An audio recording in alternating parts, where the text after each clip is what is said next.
Okay, so I won't repeat myself.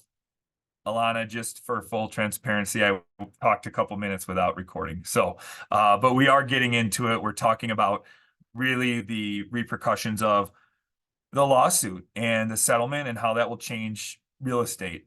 But if you were in the business and you built your business on first-time home buyers like I did, if I said we have to meet at a home or we have to meet at the office, we have to meet at a Starbucks, we got to get this paperwork signed before I can show you the house. Do you know what 9 out of 10 times they would say back to me? Who wants to guess, either in the chat or just unmute? They're going to say no thanks. And they're going to say, well, the other four agents didn't make me do that, because when they're getting those inquiries, it goes out to multiple agents. So it just built the norm of like, okay, I'll just show you the house, and then we'll meet. Well, typically you never met until you signed until you're signing an offer. And so like our industry was pretty unprofessional. And if this is a standard where if there's five agents contacting him, all five are saying like, hey, I legally have to work, I have to get this figured out. We have to know how you're gonna pay, how you want to be represented before I show this home. That will do nothing but be good for our industry. And I will say this too, that when you're meeting with buyers, think of it the same exact way as you would a listing appointment. And what I mean by that is one of our agents on my team has been working with me for 12 years as a buyer specialist. She's one of the top sellers in the office. She could easily be out on her own. She could do it all. And I know that she wants to be a buyer agent for two main reasons. The first one is she said, I don't want to have to negotiate my commission. I don't want to have those conversations. Like it's so much easier to just work with them and whatnot, because up until now, you didn't really have to negotiate your commissions as a buyer agent.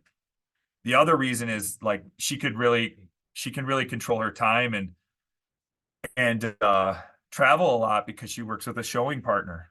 And so when you're looking at working with buyers or sellers, the more you can treat them the same, the better off you'll be in a mindset. So any any questions or fears or thoughts around the sorry, any questions or fears or thoughts around like the lawsuit or what you've heard? Because I want to make that kind of the theme and the core as we're teaching this the seller class.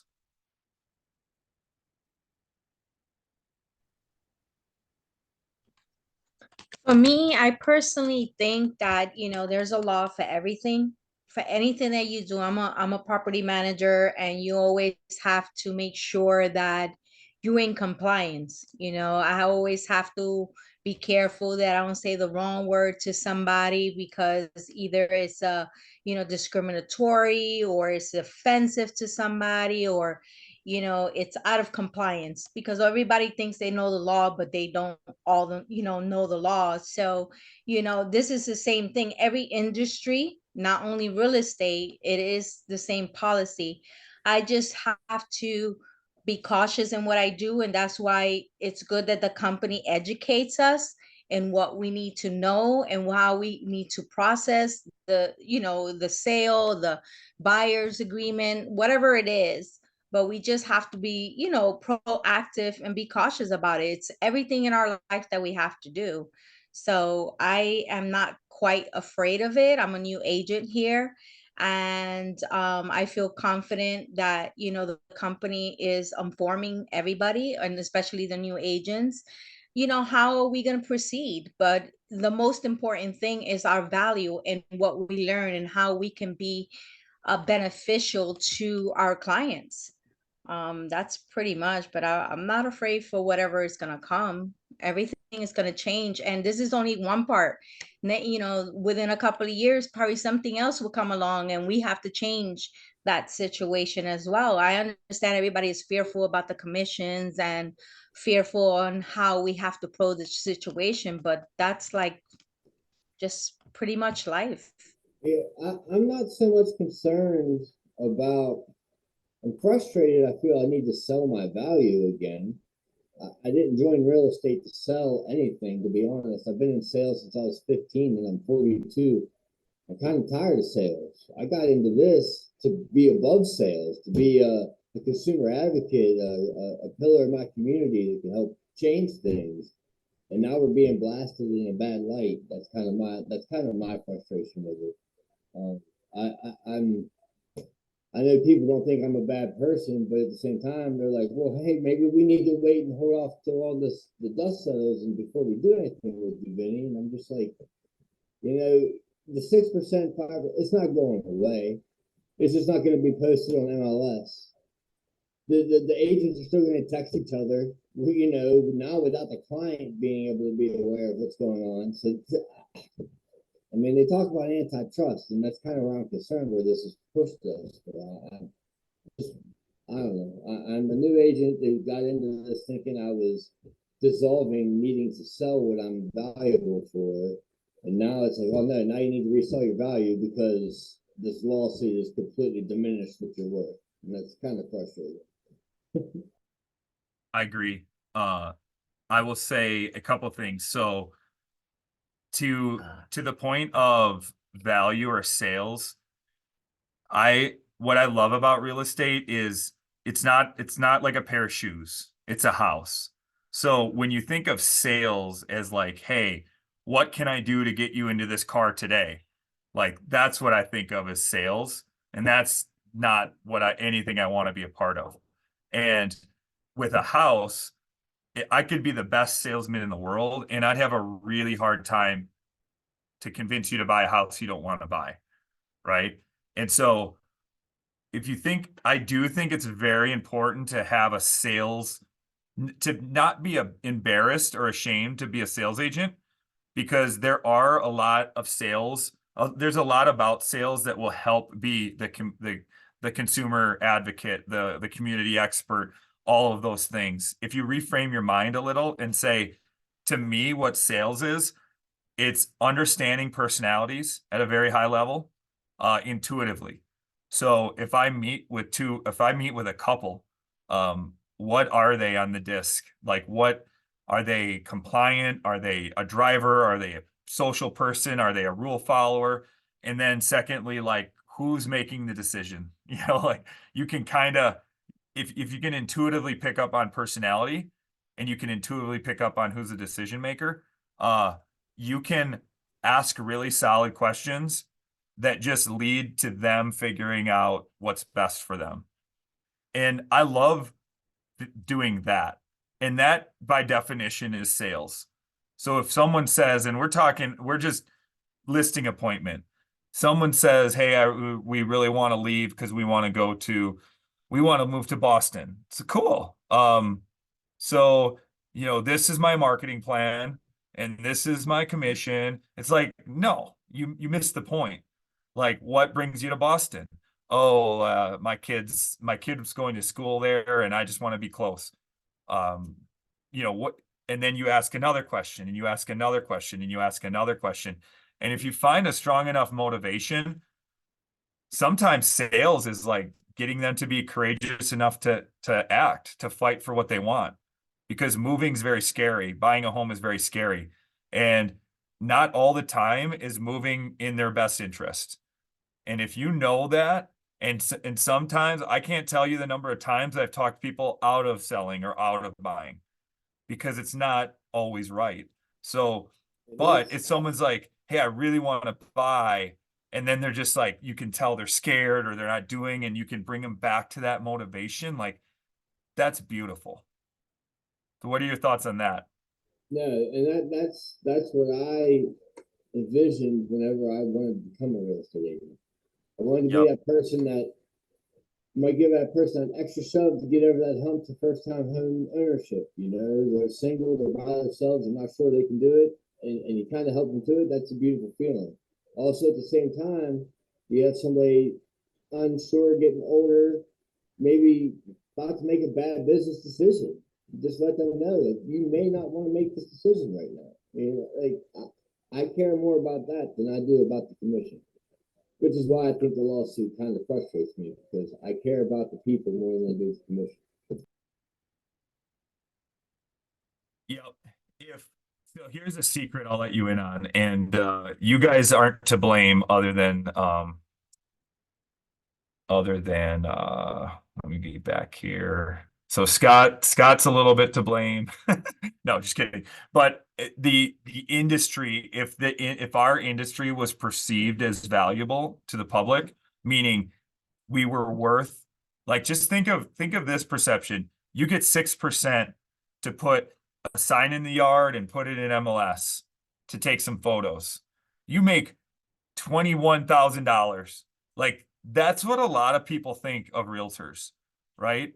And if that wasn't the perception for a long time, people started poking their finger in our industry, and not only the lawyers, the Department of Justice, tech companies. Man, there's a lot of money to be made in real estate. 10 to 33%. Yeah, yeah. But the value piece, if we're saying you have to win the seller, the way that you win the seller is by saying, this is why I'm different. And if you don't work with me, I'm actually fearful for what you might get, because the barrier in our industry to get in is very low. And if you truly believe that, if you work with me, you're going to get this, and this, and it might prevent you from whatever, and I'm going to save you money, and I'm going to make sure that you're fought for the whole time. That's what value is. And if you compare our industry to lawyers or doctors, if you're 30 years as a lawyer and you're a partner, you're making a lot more money than the intern or the new agent, the new associate. Like, you're making more money per hour, you're making more money per deal, you're just doing more. And in real estate, we've all kind of been lumped equally.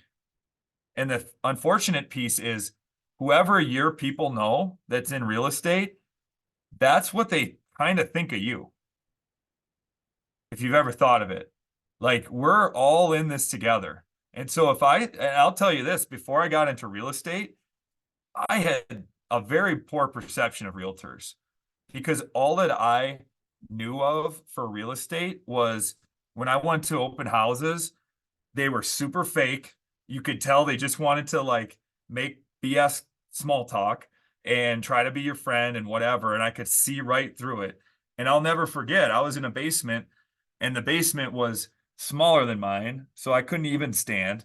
And they're like, "What do you think?" And I said, I'm like, "I don't like it. I want to be able to stand in my basement." And they're like, "Oh, that's not a big deal, blah, blah, blah." And they were just trying to, like, get me to buy that. And it was just not genuine. They weren't in it for my interest. They're in it for theirs. So I almost didn't get into real estate.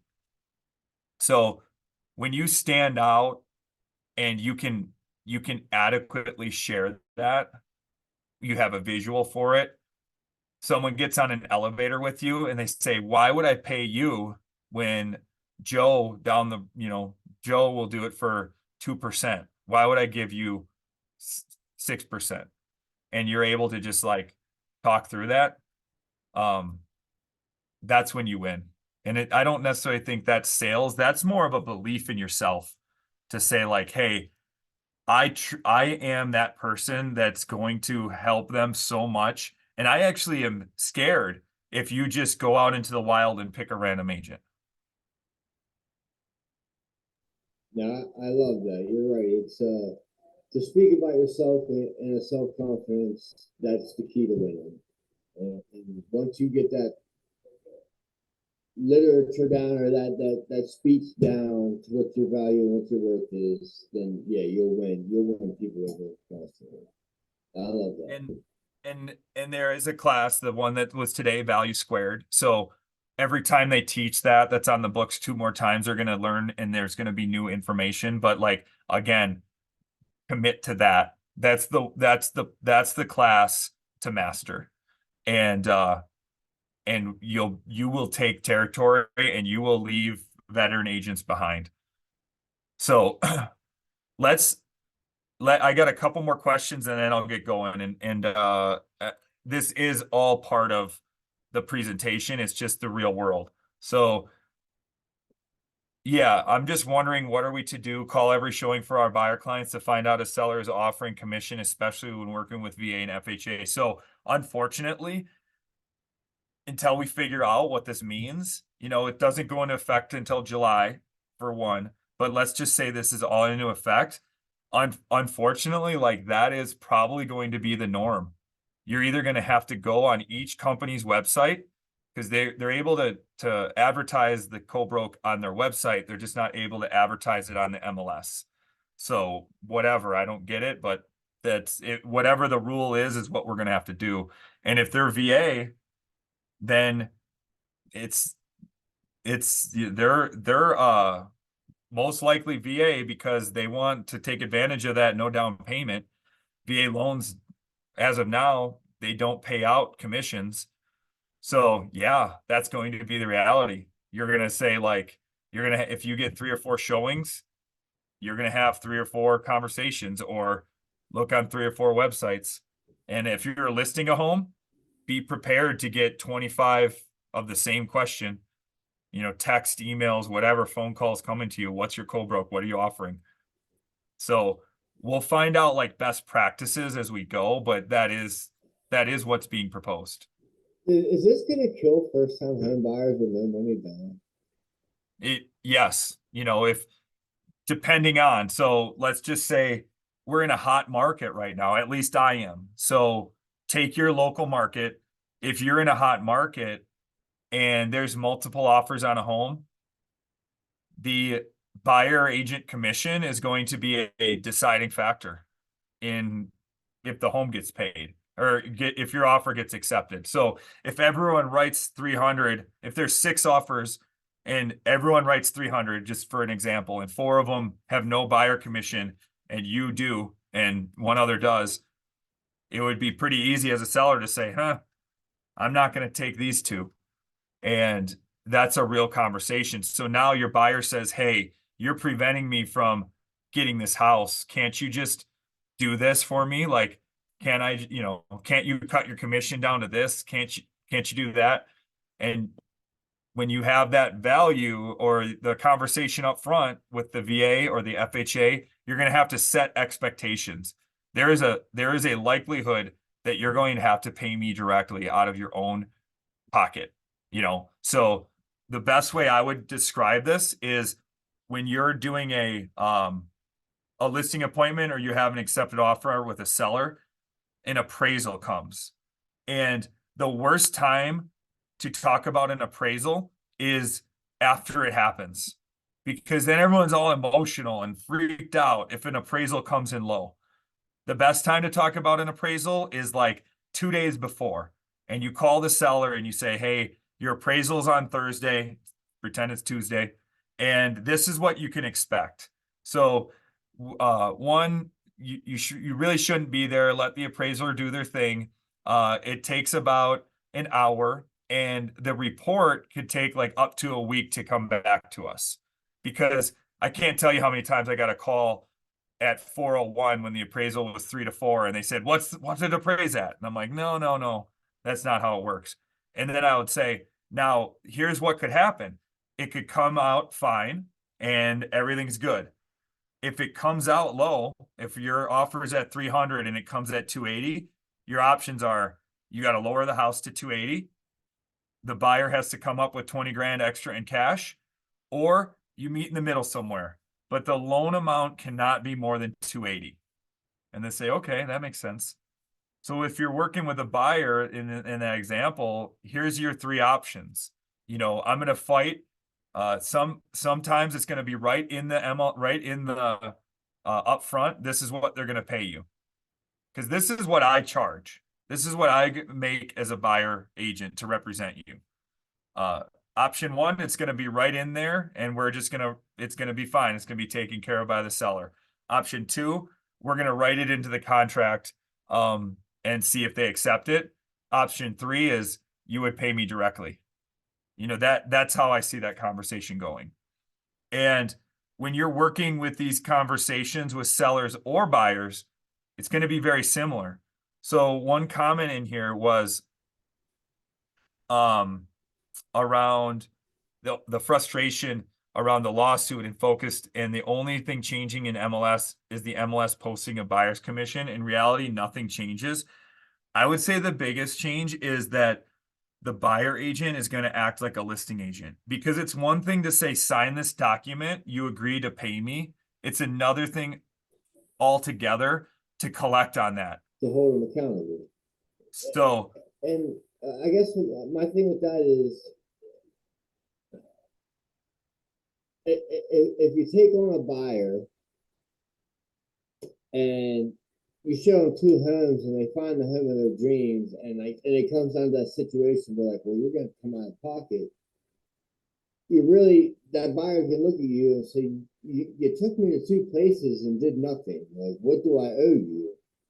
Versus you have a buyer for 8 months that you've taken 18 hours across your tri-state area or whatever, your tri-county area, and now all of a sudden you do have a ton of time and value and money and wear and tear and everything invested.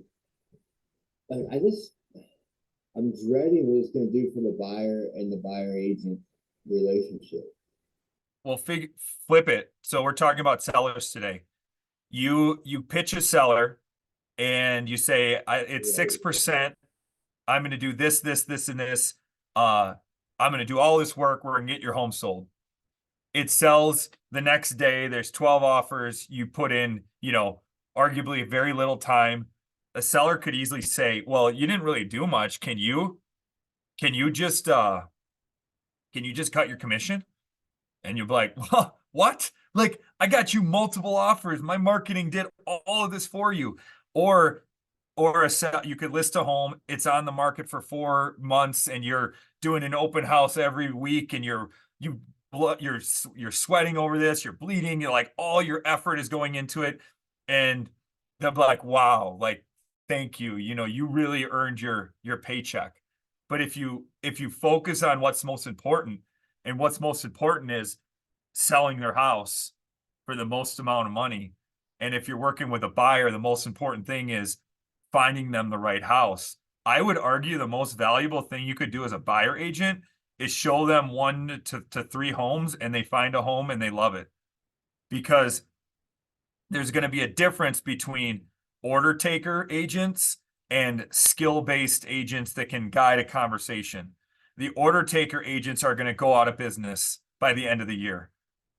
And the skill-based agents are going to take all of their moms, their cousins, their neighbors, they sell 4 or 5 homes a year. Well, they're no longer in it. So now they're going to go to the skill-based agent. And if you said, think of it as a buyer, would you rather see 50 homes and get beat out on 4 of them and go through all that emotional process through 9 months to a year? Or would you rather have an agent that says they know you so well because they asked the question so deep that they said, here's the 3 homes in order that I think you're going to like, and I bet you're going to like the first one, but we'll see 3 just so you have a comparison. And then they're like, yeah, dude, this is it. Let's go.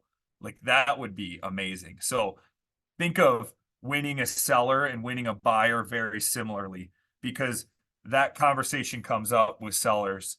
Like, you didn't even do anything. This sold itself. Well, did it? Or was it my skills around creating an auction effect and pitting the agents against each other and calling every one of them and saying, like, hey, this is what's most important to the seller, and I put your best foot forward. We have 6 offers here, and all that stuff that goes on behind the scenes that they don't know about. And you can't go back in time, as far as I know. If anyone here can, like, let me know, because that would really come in handy for a value conversation. But if you said, like, the difference between working with I can't say the word discount, so I'm just like putting it in quotations, but like someone that would charge less than you, who knows if they got 2 offers versus 9, who knows what would happen. But what I do know is if you put my marketing plan to use, you're going to have more buyers. It's going to net you more money. And a lot of times it is about convenience. So it's the things that are closing date. It's a 2-month post-closing occupancy where you can live in your house for free, while you get moved. You can move out and, like all these different things to have convenience. And sometimes that's more important than winning or getting more money. So, good conversations, but I really encourage you. The great thing about Ignite is it's jam-packed full of information. The bad thing about Ignite is it's jam-packed full of information. And if you just get too paralyzed with all of it, you tend to do not really anything. So the beauty of this is focusing on what's most important, and that will never change. We do not have a commission problem or a legal problem or a lawsuit problem as realtors. What we have and what we've always had is a lead problem. And on page 15.3, the triangle doesn't say buyers leverage leads. It says listings leverage leads or leads listings leverage. And what I mean by this is a lead will solve everything.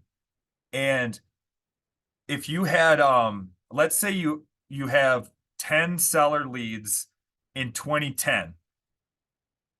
So those seller leads are different than 10 seller leads in 2023 because it's just a different market. 10 seller leads in 2010 would have probably been like one transaction, one paycheck, two maybe, if you're lucky. 10 seller leads in 2023 would probably be 10 paychecks over what you even listed it for. If you look at buyers, 10 buyers in 2010 probably meant 7 paychecks. 10 buyers in 2023, maybe 2. And my lead buyer agent, she's like, I got 80 buyers. And I'm like, okay, really? Because I think you might have 80 buyers that were 2016 criteria, where, you might have one offer you're competing with maybe. You write an offer, you get it accepted, everything's good, you got an inspection, you got an appraisal, but you don't have 80 2023 buyers that are going to go over asking by 40 grand, that are possibly cash, that don't need an inspection, that don't need an appraisal. And now the difference between a 2023 buyer and a 2024 buyer, or a 2023 seller and a 2024 seller, is you're going to have some sellers and some buyers that are going to be looked at the headlines, looked at all of that, and they're going to want to beat you up. And I don't blame them, because if this was like, let's just picture a world where you turned on the New York, turned on the New York Times, but you read the New York Times, you turned on the news, and it said massive lawsuit for car salesmen, and you no longer have to pay your car salesman the commission that you did, and it's going to be cheaper to buy a car. If you went to go buy a car, what's the first question you would ask? Hey, I heard you're no longer getting paid. That's cool. Like, how much money can I save? So those questions are going to be asked, and the majority of people, they're just going to ask it, and then you're going to respond, and it's going to be good. But there will be a couple that are going to just fight for the bottom, find the person that's going to give them the best deal or the least amount of money. So if you had 10 sellers not, all wanting to sell your house with you, the one or two that were like that, it wouldn't bother you. So keep that as your focus and keep value at the forefront, and you're going to be just fine. This is actually a really, really great time to be in real estate, and I'm excited for what will come. If we look at page 4, there's a couple statements here, and I have my thoughts on them. And so if you want to write notes, I would encourage you. But The first one is seller listings mean marketing opportunities. So when you look at the difference between listings and buyers, one of the best things I've heard, well, I'll go to that in number two, but for number one, when you can properly market a listing with a video, with photos, with social media posts, it is the the foundation of a marketing plan for your real estate business. Because you can have open houses, like you can make your whole plan around a listing. If you don't have any listings yet and you're working open houses, still like you're using that listing as your marketing. So when you have it yourself, the beauty of Keller Williams is my listing, my lead. And what that means is your lead, your home that you have listed, those leads will never go to another agent, whether locally or nationally. They'll be directed to you. And the bad part about a hot market is you don't get a lot of buyers from your listings. If you read the Millionaire Real Estate Agent, it says you should expect one buyer for every listing. But when your home gets accepted in a day, then all of those calls that would have happened for the next 2 to 3 weeks to 4 weeks that said, hey, I want to see this home, they don't come. Because like, or if they do, you say, oh, that home's no longer available. And they say, okay, bye. Instead of showing them the home, kind of building a rapport, whatnot. And so it does definitely mean marketing opportunities. The second one, you have more control of your time. The best thing I've ever heard is Jeff Glover around this concept is Jeff Glover. He's a coach. He's a top agent with our company. He tells a story of his first couple months in real estate, and his manager said to him, "Do you want to be an owner or do you want to be an employee?" And he said, "What does that mean?"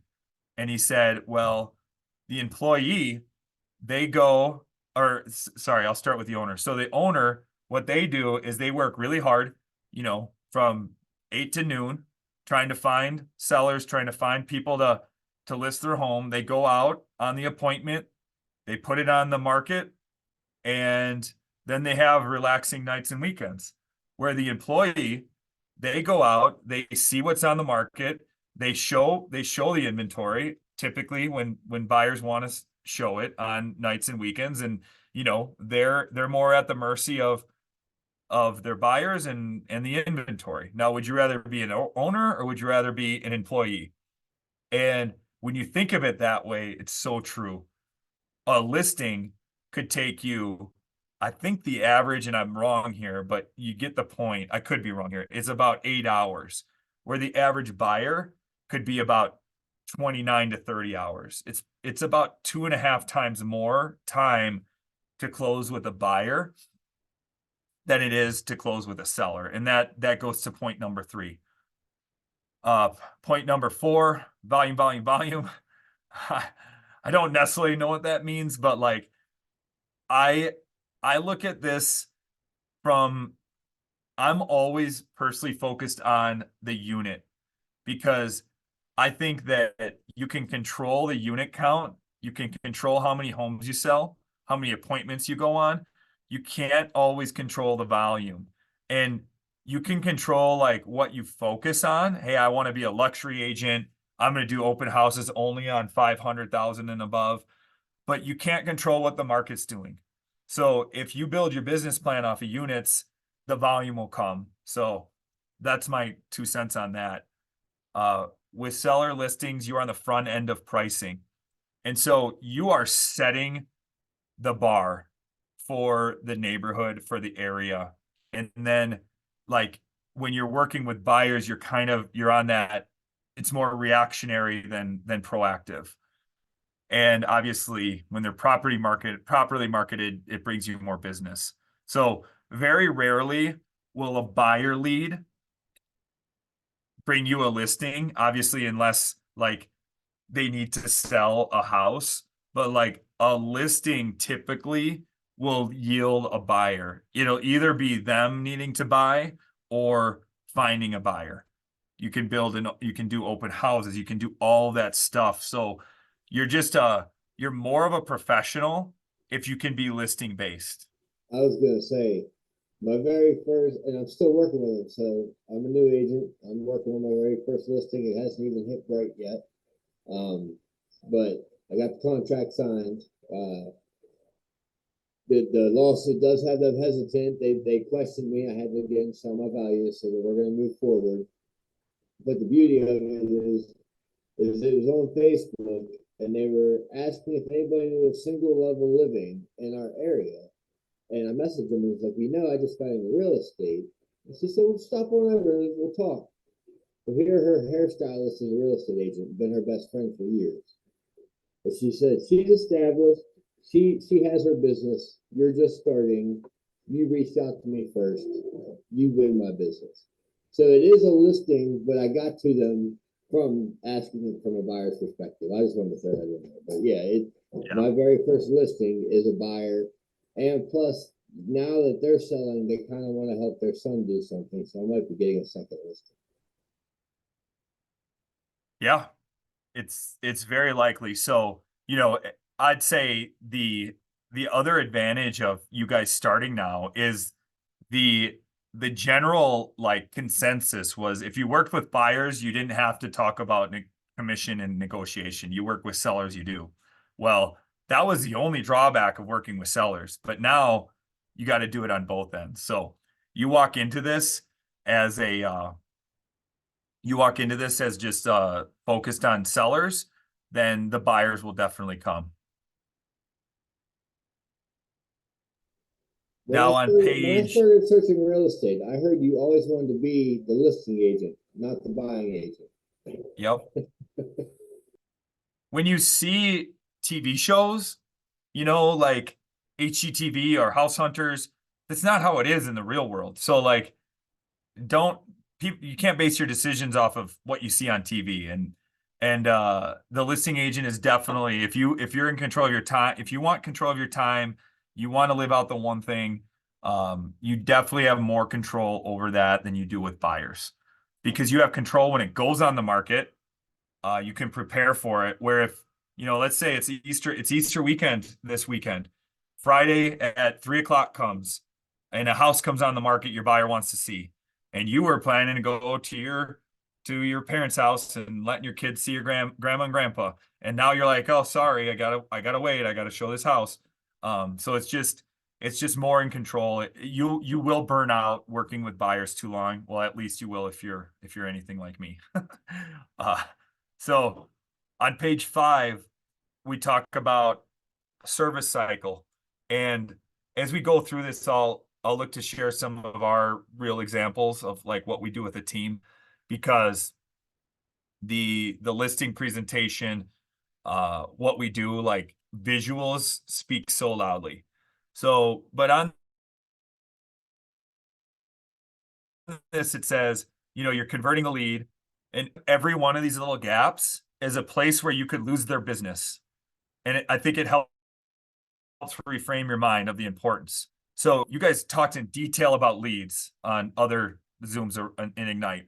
So lead is great. You've got conversion, or you got lead generation that you time block, and then you got separate time for lead follow-up or lead conversion. And when you do that, let's say you convert a lead into an appointment. So there's a little gap there.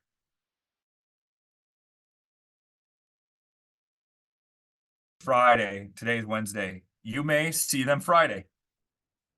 But if you're going above and beyond, then you could have 3 to 4 touches in between that conversion and the appointment. And think of ways that would be impossible for them to forget you. Impossible for them if they're interviewing 3 agents. How would it be impossible for another agent to like stand out more? And some examples around this would be, you could send them well, first of all, by the pre-listing, there is a mandatory, and you can't say mandatory in real estate, but I just said it anyways. There's pre-qualifying questions. And you make this a mandatory part of your business, I promise you, you will walk into that appointment feeling so tall, so confident because you've gotten to their motivation before the appointment. And you're also able to get to their motivation. And so I would keep it to about 10 questions or less. And the best questions to ask, I can share. I'm not good at speaking and then searching, but off the top of my head, I know one of the best questions to ask is, can you please tell me about your home? So basic, but you ask that question open-ended, and I promise you, you'll probably be able to find out what their personality is. Because they're gonna focus on, hey, I got 2x6 uh 2x6 plywood or 2x6 boards. I got insulation that's, blah, blah, blah. Like they're going to be very detailed. They're going to want to see like facts and figures, and they're probably like engineer based. If they say, oh my God, I've lived here 23 years and you should see the mark that little Timmy made on the wall. He bumped his head, and like they're a people person. They're an I. They're going to be conversationalist. You're going to win with them with emotion and with energy. Or if someone says it was built in 1984, it's 3 beds, 2 baths. What else do you want to know? Like, that you just got to be directly to the point with them. Some other questions that you would ask would be, who else are you planning to interview?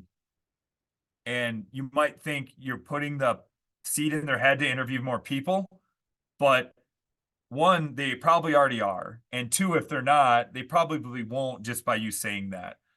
And the reason why you want to know that is you can know like who they are, what company they are. You can come prepared. Another question is, have you ever thought of selling this yourself? Like, how great would that be to know up front? Yeah, I want to know what you think for price, and that is going to be a big deciding factor. Like we could do this our own, or whatever. Or God no, like I work 60 hours a week. I just had triplet girls. Like there's no way I'm going to sell this. Like, wouldn't you want to know that going in? So you go through these questions. You make it a mandatory part of your once you convert that lead. Hey, do you got 10 more minutes quick? I want to ask you some questions that will save us some time when we're on the appointment. Cool. And another tip I would recommend is you do this for both sellers if there's 2 sellers. It might sound like a pain in the butt, and you might get here like, oh, my wife, she has me, doing this part. She's working and doing this. She has me doing this part. It's like, great.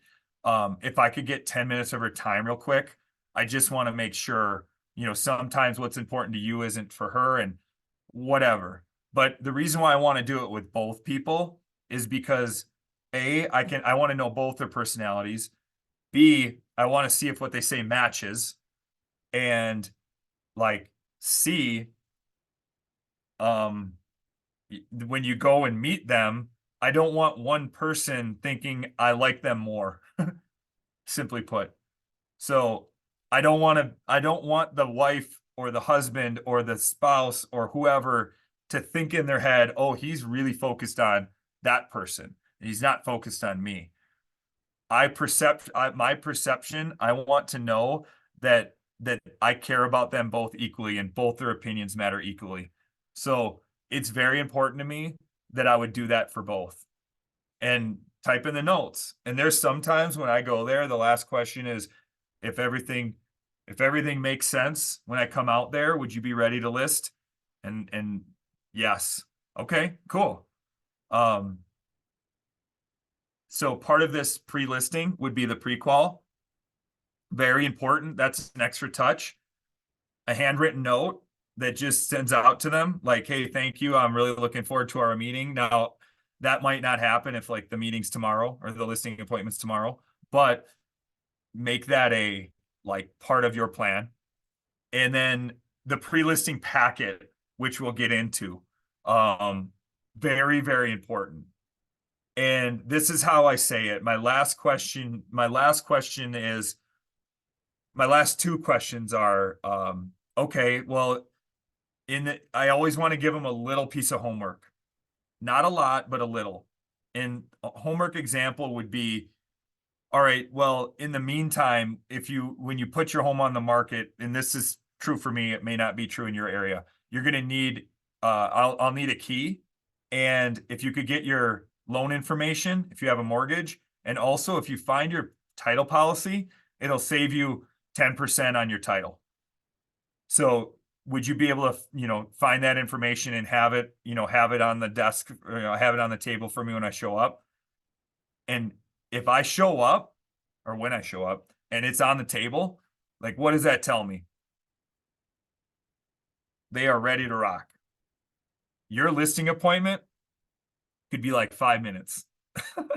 Oh, here's your key, here's the title, here's this, what I'm thinking of, price, whatever. It doesn't always need to be the same, and it's dependent on their personality and their motivation. Another example in my pre-listing packet for homework would be, we have a real estate condition report. There could be a sheet that's like, how do I win with you, or about me, or something like that, where they're just filling something out. And if you go to the house and you see that filled out, and you see the key and you see all that stuff, it makes you feel really good. Because I bet you, I won't bet my life or like 10 grand, but I'll bet you a gentleman's bet at Mega Camp. We'll buy each other a drink, whoever loses. The other 2 or 3 agents didn't do that. And so now you automatically stand out as a professional, because you cared enough to ask them some motivation questions about them. You sent them your information, and you told them what to expect next. This is what happens next. That is your just like go-to phrase for everything. Because if you can tell them what happens next, they are going to love you, and they are going to send your name to everyone that they know. The way I explain my pre-listing packet is, I say, hey, between now and the time we meet, I'm going to drop off some information about our team. Do you think if you could spend 15 minutes going through that before I get there, then when I come out there, we can focus solely on you and your house and your needs, and I won't have to like talk about me and all of that. Does that sound good? And most of the time, it's like, yeah, that sounds amazing, because no one wants you to come out there and just tell them have you tell them how good you are. And if you see that listing packet with like marks on it, and it's open, and it's got like little, they bent the pages for bookmarks or whatever, you're in good shape. But it also tells you what personality they are. Because I would guarantee you, like, a really high direct person isn't going to take the time to do that. They're just like, I don't want to do that. I'll wait till you get here. But if someone is very like, it tells you so much. So you win the listing, I believe, like here in step 2, because your competition most likely isn't going to do that. So then you go on the listing consult to talk about, they want to know about 2 things on the listing consult. They want to know what you want to price it, and it's really 3 things: what you want to price it, what you're going to charge, and how you're going to market. And so you win or lose listings how confidently you handle objections. So if you get comfortable with objections, you will win listings. And all an objection is a question. I think people get really scared of an objection because you think that they don't like you, or you think that they're not going to work with you. But you know what it tells you when they have no objections? If you end the listing appointment, you say, hey, do you have any questions? And they say, no, everything sounds good. What'd you say, Vinny? They're not interested. They weren't paying They attention. want you out. Yep. They want you out of the house, and they're too nice to tell you. Now, in the Midwest, that's a very common thing, but maybe in other parts of the area, they might just say, hey, get the hell out of my house. But here, people are polite and they don't want to say to you, like, no, I wouldn't list with you if you were the last agent on the earth. And so reshape your mind around objections to say, like, hey, I want an objection. I want 2 or 3 objections, because that means they're seriously considering working with me. So formula for objections, and if you're, taking notes or whatever, I think that this is very important of setting yourself apart mindset wise. Anytime someone says an objection to you, agree with them. And let's just say the objection is, hey, hey, Vinny, so I saw in the news that the 6% commission's dead, and you guys are working for less. And so, the realtor down the road or whatever, they said they'd do it for 2%. You're saying you're going to do it for 4%. Okay. Now, your instinct could be to deflect and to combat that. And all it's going to do is make them defend or like retract.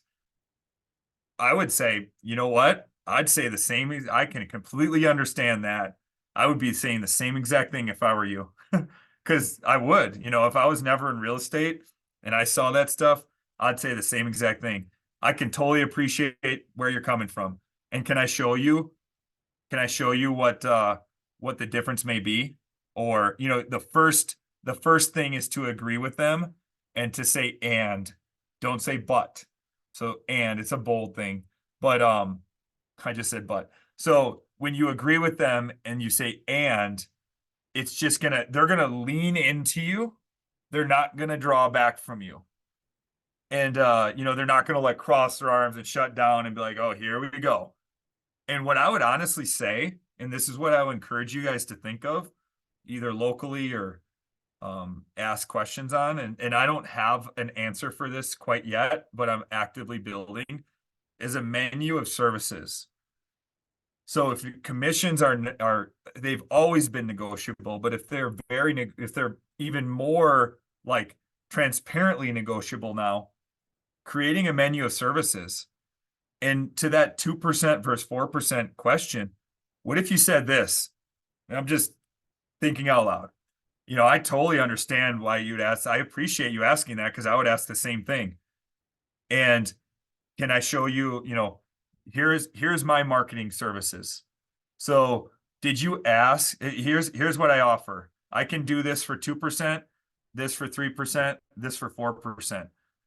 Your neighbor down the road that's a realtor, did you ever ask him what he would offer you for 2%? Oh no, I never, we never had that conversation. I just know that he can do that. Cool. Like all realtors aren't equal. We all don't work the same. So yeah, to answer your question, I would do it for 2%, and this is what you would get. Now, if you want to have this, and this, whatever, like that's where that conversation could go. It's something to think about. And it's also something to think about for the buyer side, because I hate to keep bringing that up, but I also think it's very, very, very timely and relevant. If you flip that conversation and said, hey, this agent would do it for a $500 fee, and you're charging 3% on a $400,000 home. Great. Would you do that? And you say, yeah, I would. Here's my services for that. And this is what you offer. This is what you'll get. What do you choose? I don't know. Someone said, yeah, I in that example, $500, you would show a home and write an offer. Like, and then if you get to 2 homes, it's more. I'm just thinking out loud, but like the point is creating the point. People want options, and the vast majority of them will choose the middle option. So if you make the low option so stupid, like in terms of what you'll offer, And then the high option, like you really do go above and beyond, and that middle option is more standard. People will choose the middle or high. And it's a way to get more money than less. But they're just asking that question because if they don't, they're gonna feel bad, or their wife is like, make sure you ask this question.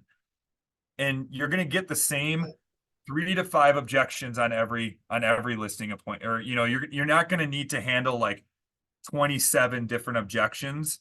It's going to come down to like commission, price, marketing, time. So you just have to really be prepared for those.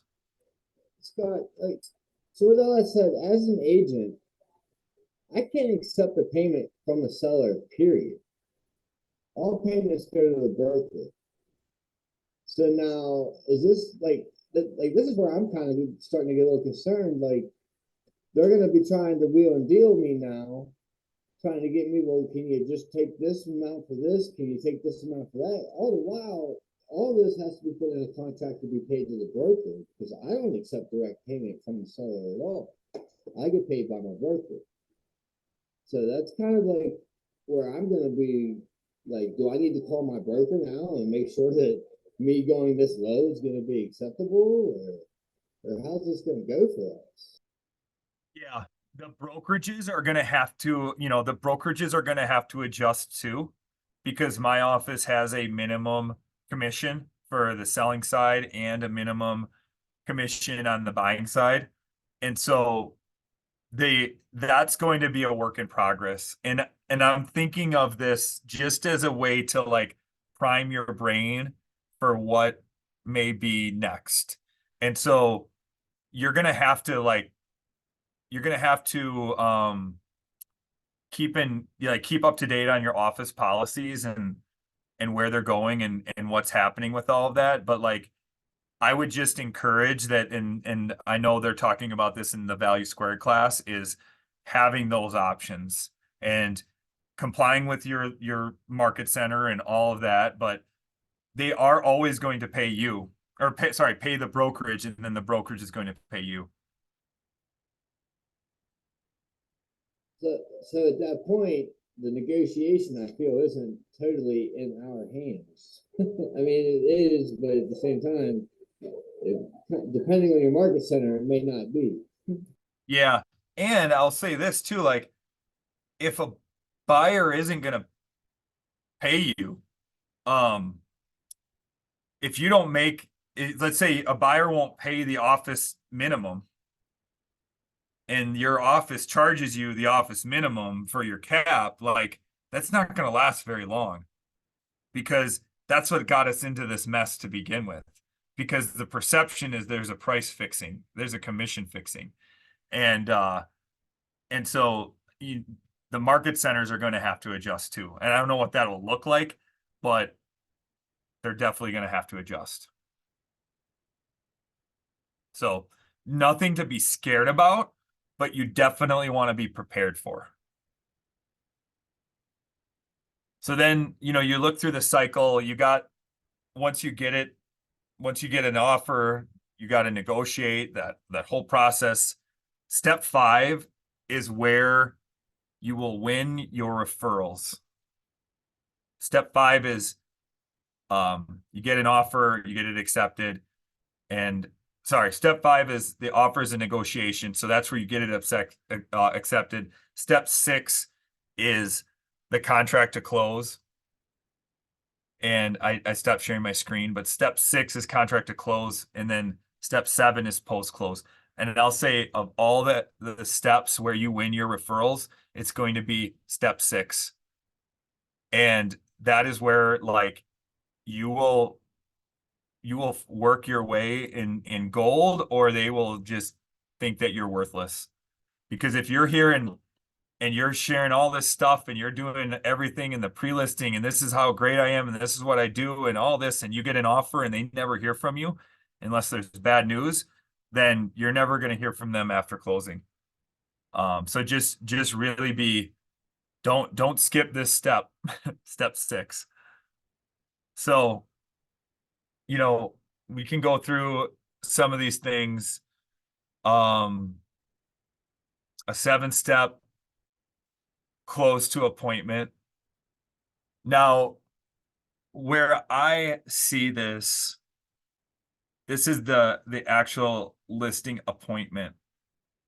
The less that you can talk about you and the more you can talk about them, the better off you'll be.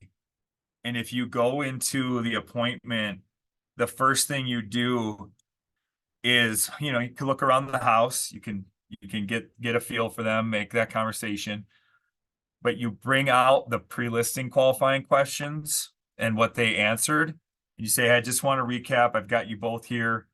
You said you're moving here for this reason. Is that correct? Yep. You're getting that conversation. You're getting them to agree. Then based on the motivation, you confidently share price, how you price and what you want the price to be. So they agree on price. And then you share with them what you specifically do for marketing. And they agree to that.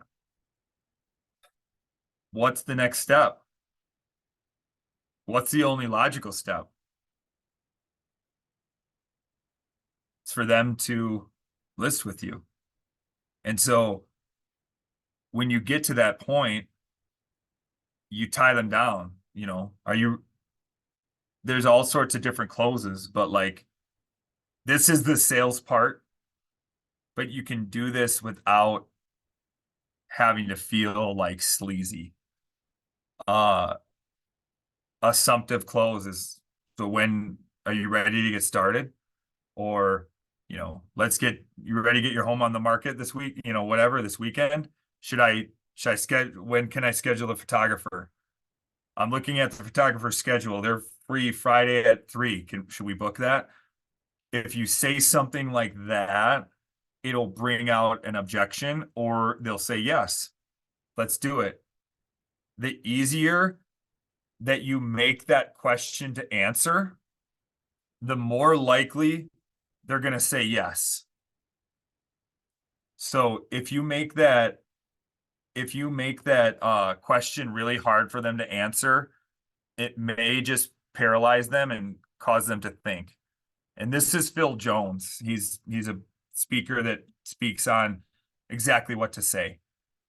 My example that I just shared about the photographer, could you see the difference between saying, you agreed on price, you agreed on terms, marketing, and you say, great, I'm looking at the photographer's schedule and they can be out there Friday at 3. Should I set that up? That's a yes or no question. They can say, yeah, that works. Or they could say, ooh, 3, do you think you could do 4? Yeah, I can do 4. Or they could say, oh, like, no, we gotta talk about that. We have another agent coming in, tomorrow that we're gonna meet with. But it's gonna draw out, it's gonna be a very simple answer, as opposed to something like, okay, great, here's a contract, we can get started. It's a 6-month term. When do you want to get this on the market? Like that could be so much for them to think of, where one specific thing around photos or around something like that, maybe it's a stager, that would be a much easier thing to say yes to. So that could be a trial close, an assumptive close. They're talking through different sales tactics here, but really you just got to find something that you're really confident with, and tie them down. So if you're looking at a tie down, you want to tie down the price before you move on. You want to tie down the marketing before you move on. And all a tie down is you're getting their agreement. Is that price what you were, you agree to this price? No. I was really hoping for like 15 grand more. My neighbor sold his house for this, blah, blah, blah, blah, blah, blah. And then you have that conversation and you agree around the price. And then before you move on, get that tie down. And so the only natural step is a close, is an end. And there's a concept of a two-step listing appointment and a one-step listing appointment. And this isn't a dance move. But has anyone heard of the two-step versus one-step? Or what would you think that means?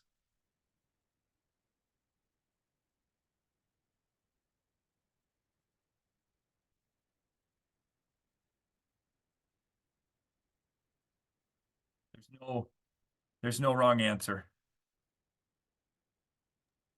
Maybe long and short. Good guess.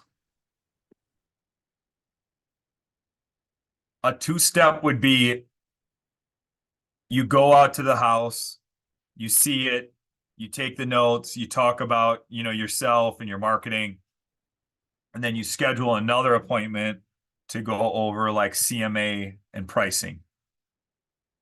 Now, one step is you do it all in one appointment. Now, if you were to guess which would be more effective, which one would you guess would be more effective? One appointment. Exactly. So think of this as a seller. You get an agent that comes in and they go through all of it. They're building rapport and they say, "Oh, I really wanted to see your home before I made a decision around pricing, and I'm gonna go home tonight and I'm gonna research now that I've seen your home and I'm gonna give you a price." And they're like, "What the hell? Like, I had you out here for the main reason to give me a price for my home." And they have another realtor or two that come out and they have a fully addressed CMA and they give a price. You're toast. And I'd say the moment that you walk out of that house without a signed contract, you've got like a 50% less chance of signing it, of listing it. So they want you to be super confident on price, and they want you to be super confident with how you handle your objections. So those are the two things that are really gonna win with sellers. So I would encourage you at all costs. It's sometimes it's hard to price a home adequately when you haven't seen it or when it's not like super common. But do a range, go in there saying if this home is really bad, then I would guess it's in this range. If it's really pristine, I'm going to guess it's in this range. And the better pre-qual questions you do, the more likely you can pinpoint the price. Sometimes we have basements here. So they'll say, "Yeah, we updated our basement." And I'll say, "Oh, great. What does it look like?"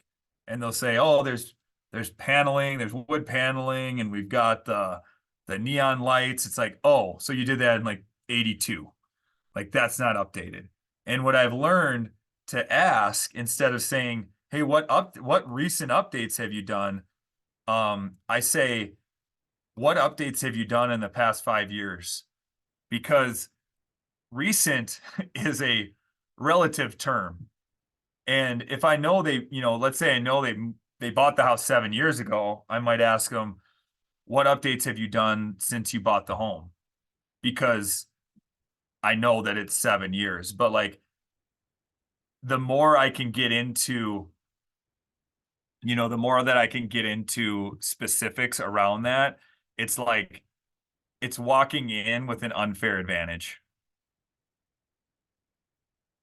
So I'd encourage you to always look at the one step, to be very, very prepared with pricing, and you're gonna just really like blow them away, especially if you've already had a couple touches up front. Here's an example of what we do for our pre-listing packet. And I am not Jackie, in case you're not aware, but Jackie is our lead listing specialist. So we send this out before we go on the listing. And ideally we want it delivered to them. You can get really creative with how you deliver this.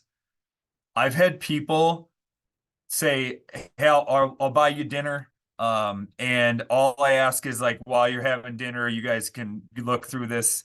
You can look through this pre-listing packet and have this looked at before I come out. I've heard of people partnering with a local business. One was a flower shop, and they would have the flower shop deliver flowers with this. Or like a Jimmy John's, they would deliver the subs with this. Like you're just like partnering with it. You're stepping up your game. And I even had someone put this in deliver this, and they had like a $10 bill attached, and they say, I'm going to pay you $1 per hour to read through this. Like just get creative, get cute, get something that stands out. But we want this in their hands. And if they live super far away, maybe you just email it to them. Or if the appointment is like it's 4 o'clock at night and the appointment's 9 in the morning, maybe you just email it to them. But as a system, get this in their hands. So you say, hey, if you review this, you go through this, we won't have to talk nearly as much about me and we can focus on you. So our pre-listing packet, it's got the introduction. We have a listing division. We've got a coordinator that works on the front end. We've got a transaction coordinator, and we put our title person on here. She's not on our team, but you can do this if you don't have a team.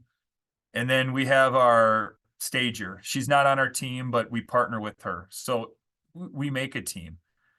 We talk through accomplishments, and these are ours. So like, I will tell you this, that if you're new, you can beat out a seasoned agent with one thing and one thing alone.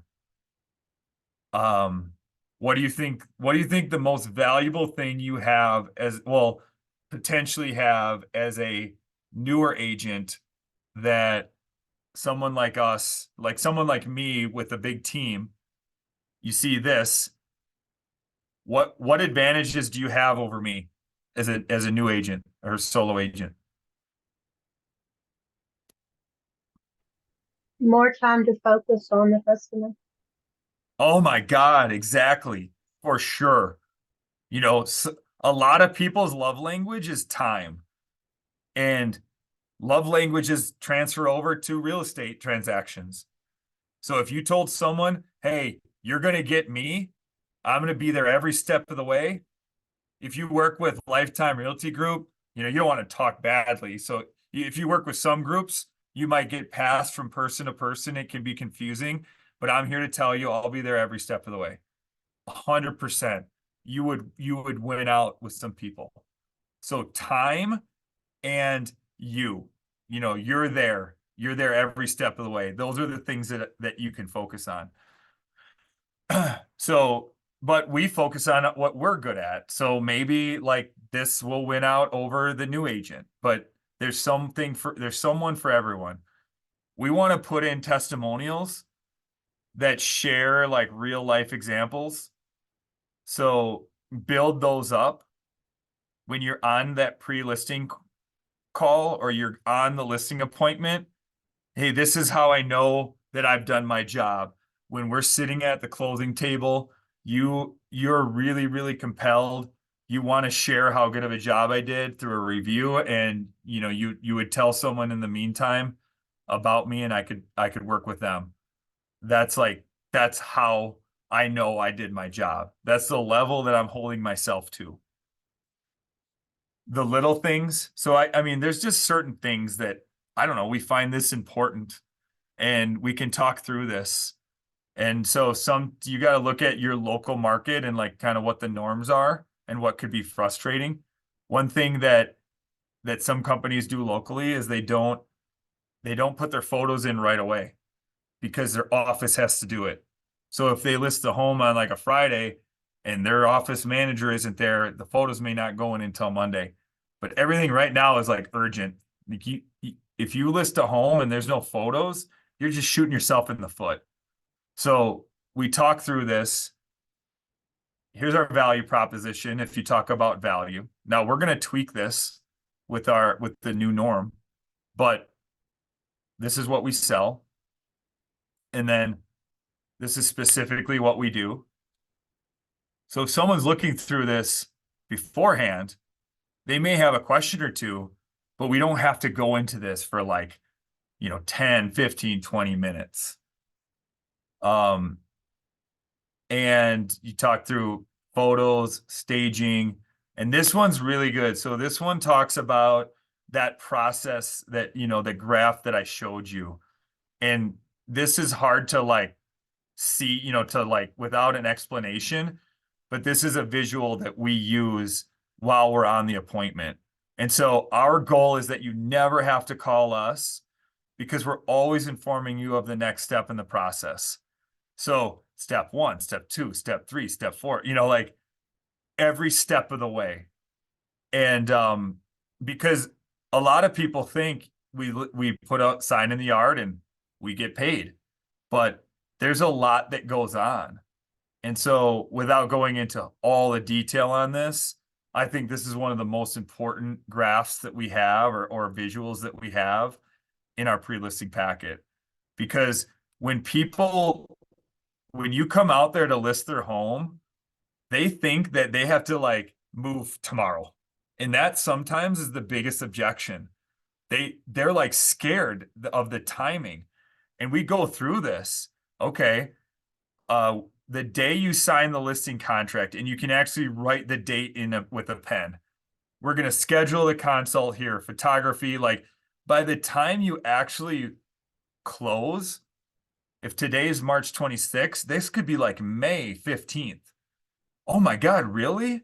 Oh, and if we get multiple offers on your home, one thing we'll negotiate for you is post-closing occupancy. I can't guarantee this will happen, but what that means is we'll actually let you live in your home either rent-free or for a rent in the meantime. So you don't have to move on the same day. You don't have to move out and move in on the same day. We could get you up to 60 days of living in your home to make that process as smooth as possible. Oh my God, wow. And then, so you're just talking through like these main points. And it's really, really effective when you put dates there. A little bit about pricing, and then that's it. So the purpose of this for us is it gets them something to look at beforehand. And then it also gives us something to have out during the appointment and to focus to. So what are your comments or questions around the listing packet?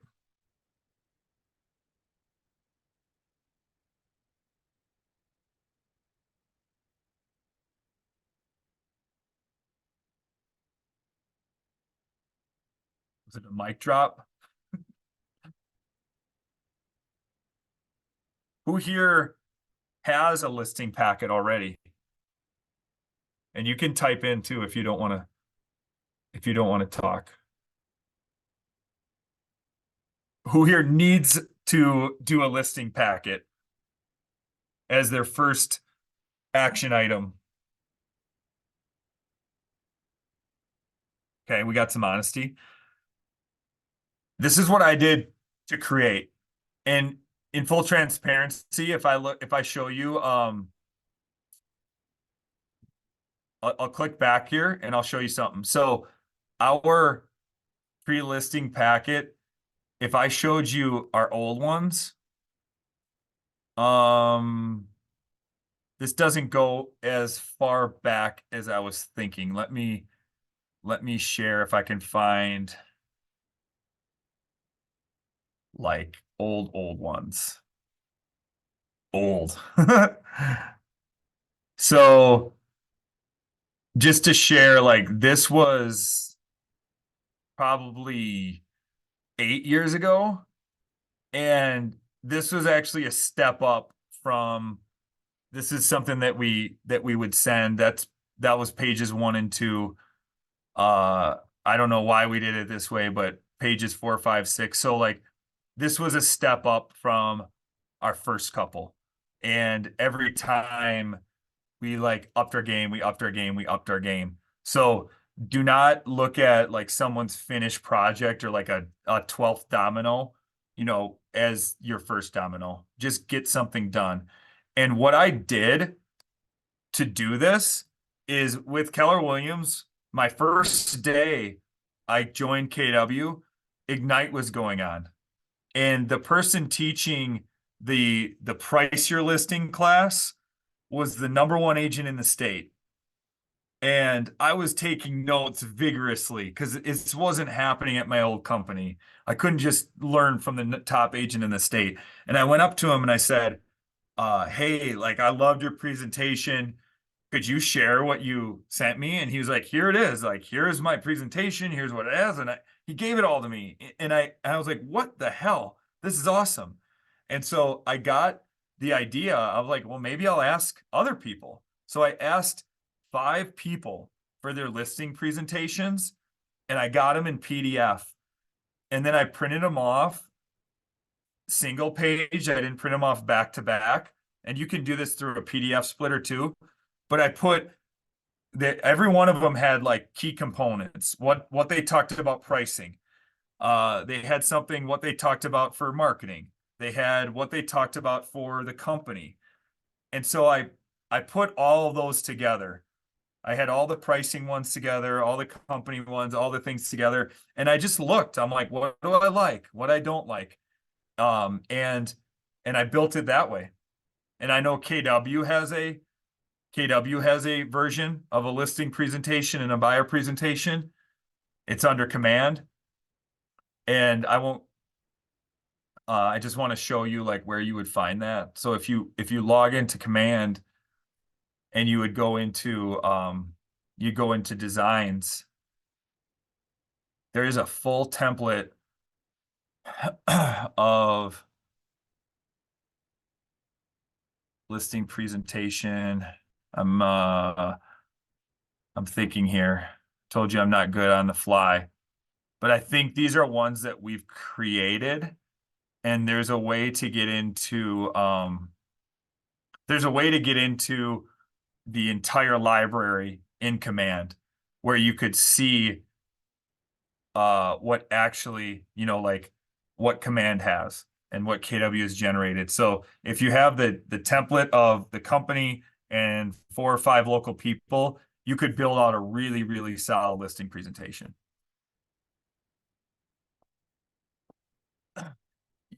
It's really hard to show your value if you don't have a visual and you don't have something to go off of, because then you're just winging it. On page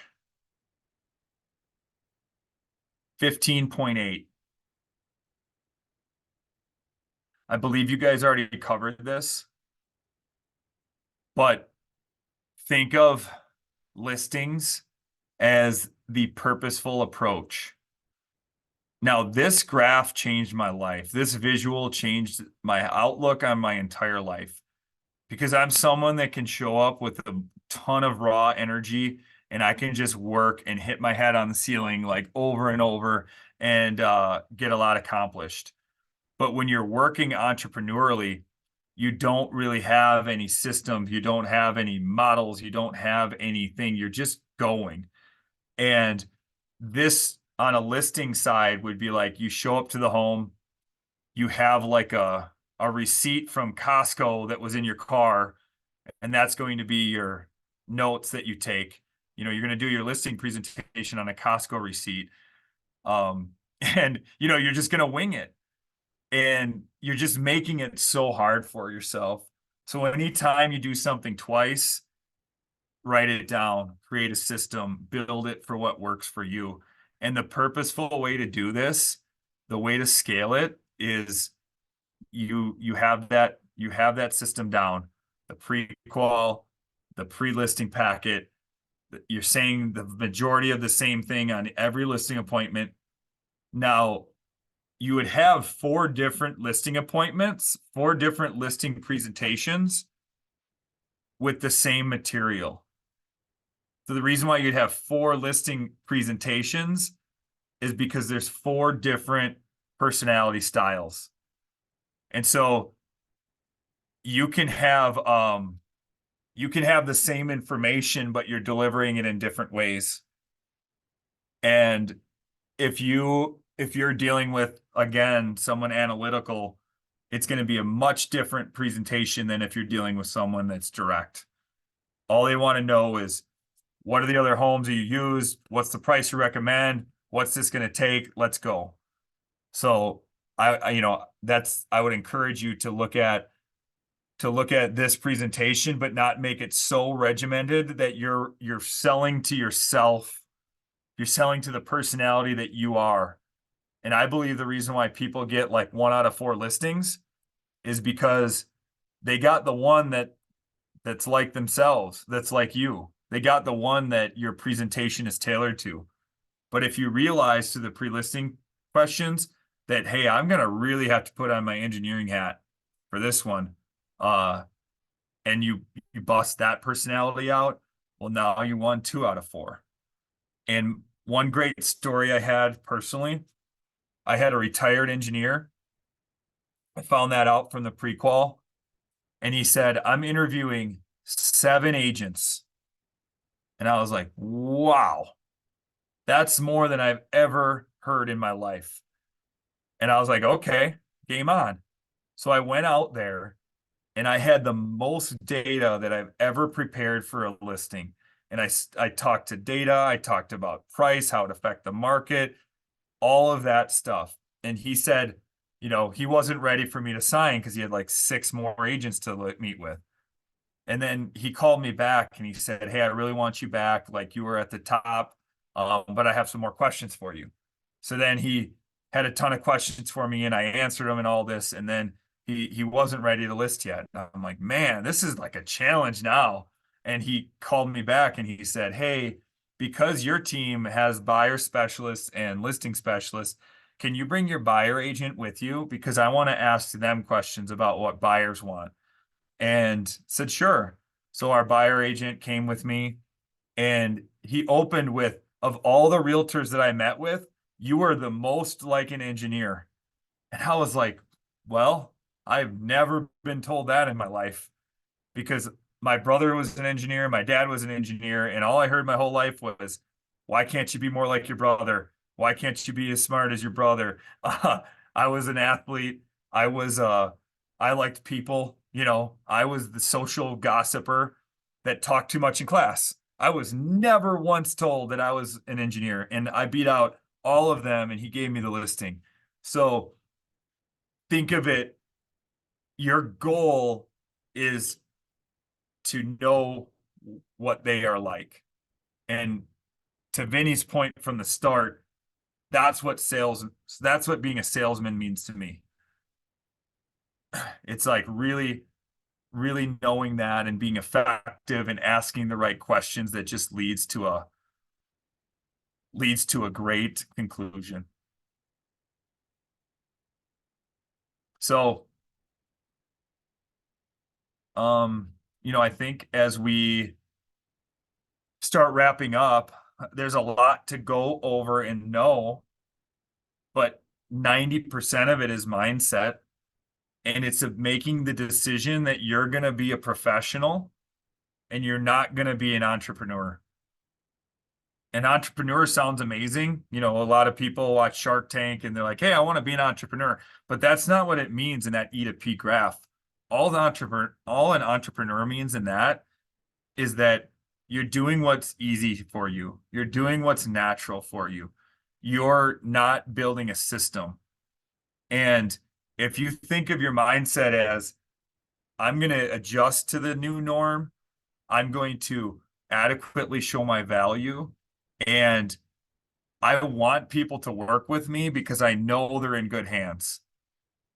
It honestly terrifies me. Someone you really care about worked with whatever. They just went online and found an agent. And I don't know who was at family reunion, if anyone.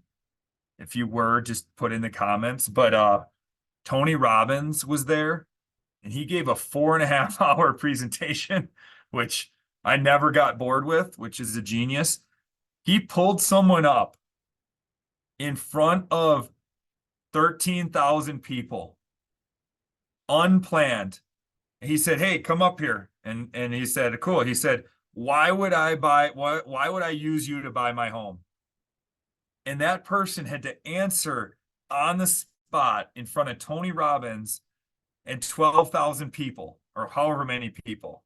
And the first time he said, "You should work with me because he came up with some really scripted thing. And it was basically like, you have some people that are going to just send you what's on, the market. And I'm going to go above and beyond and, work harder and be proactive." It was kind of something how he said it. It was a cutesy way of saying it. And the audience was kind of like, meh. And Tony Robbins ripped him apart. He was honestly like pretty mean to him.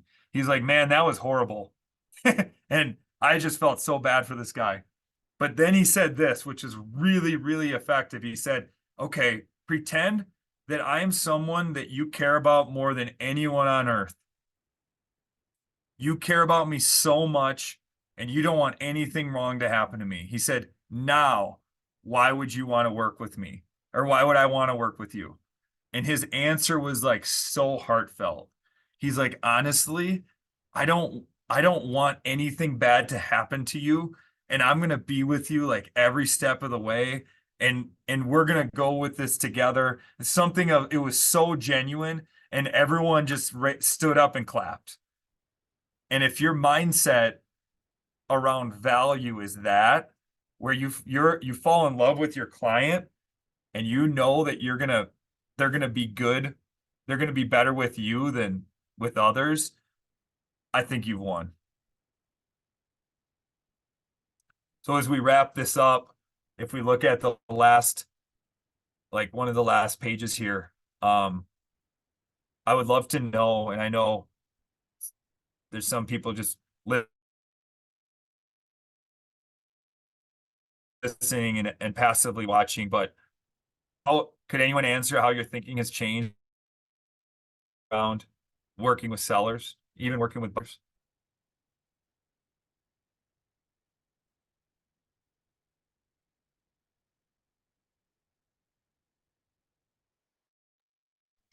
I just kind of feel like, especially after watching Value Squared, is that you're going to have to show your value to the sellers and the buyers.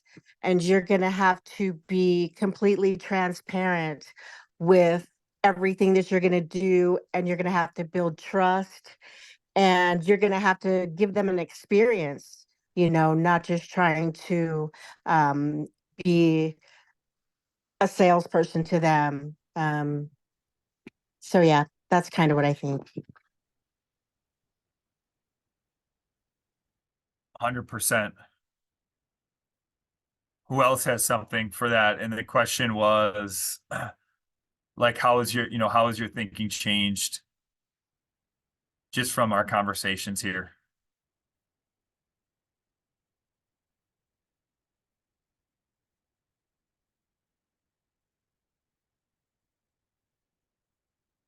And you can even type it in the chat. I also really liked your pre-listing packet. I think it was beautiful. And, like you said, that it gives the client a lot of information about you and what you're going to do in the timeline that you're going to do it. And then you won't have to spend a lot of time at the appointment focusing on that. You will be focusing on the price and other things that you need to be discussing at that time. Yeah. Price and motivation basically is your focus. What actions will you take from this session? Do you have, if you could have one or two action items, then I'd consider it a win. So can anyone share what they plan to do to take action on? I liked how you did the packet that, the pre-list packet and getting them to fill out some information and giving them that surprise, what, I don't know whether they said on value squared, that surprise to them and being able to send them a sandwich or, flowers or whatever it might be. Now you gotta just get an Uber driver to deliver it. Perfect. I mean, get creative. Yet that little touch, if that wins you the listing, the ROI on that is priceless. And what I love about real estate is you can make it so personalized to you and your personality and your like. So if you know someone that owns an ice cream shop, have it be around that or something of that nature. But if you're committed to doing that, those little things are what converts those leads. So just have fun with it. I love that you picked up on that. And I'm hearing a lot of people that want to like work on your packet. And I will say this, put it in your calendar. Go to your calendar and time block like an hour. And it doesn't have to be like perfect, but put it in there and then get it started. And that little action will create more action. But it's not like you're going to get your entire packet done in an hour. You say, hey, I'm going to gather my first action is I'm going to gather 5 listing presentations from our agents. Cool. Then I'm going to put in for an hour. I'm going to sort them out. And then, like just take it step by step and you have those small wins is what I would encourage. The last thing that I put in here is the KWU eval link. And this is one of the parts of getting certified for Keller Williams University. I'm sure hopefully you've done this. Have you done this for the other instructors?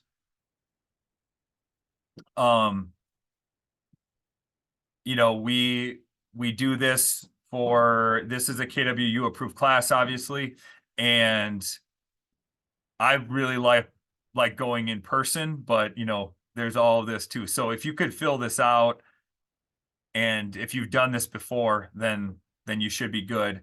But one thing that I want to mention is if you put in here, it's virtual, and this is Ignite 15 when the seller. If you go next, I'm sure you probably know this, but my name is not in this drop down. So you would go all the way down and then you would type in Scott Plus. And hopefully you could give me good comments and good ratings. But if you could do this, I'd very much appreciate it. And are there any last questions or last comments before we hop off?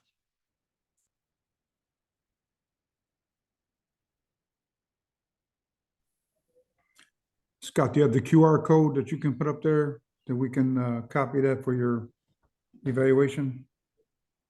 I don't have a QR code, but I do have the link that you could click that I put in the comments. Would that work? Yeah, that'll work. This Survey Monkey link?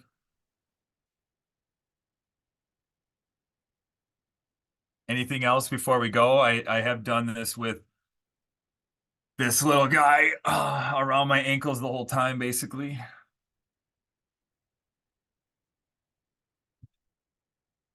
Cool. Well, I appreciate your time, and you got an extra minute, so use it wisely. But thank you so much for learning and dedicating yourself to this industry, and hope to see you guys soon. See you later.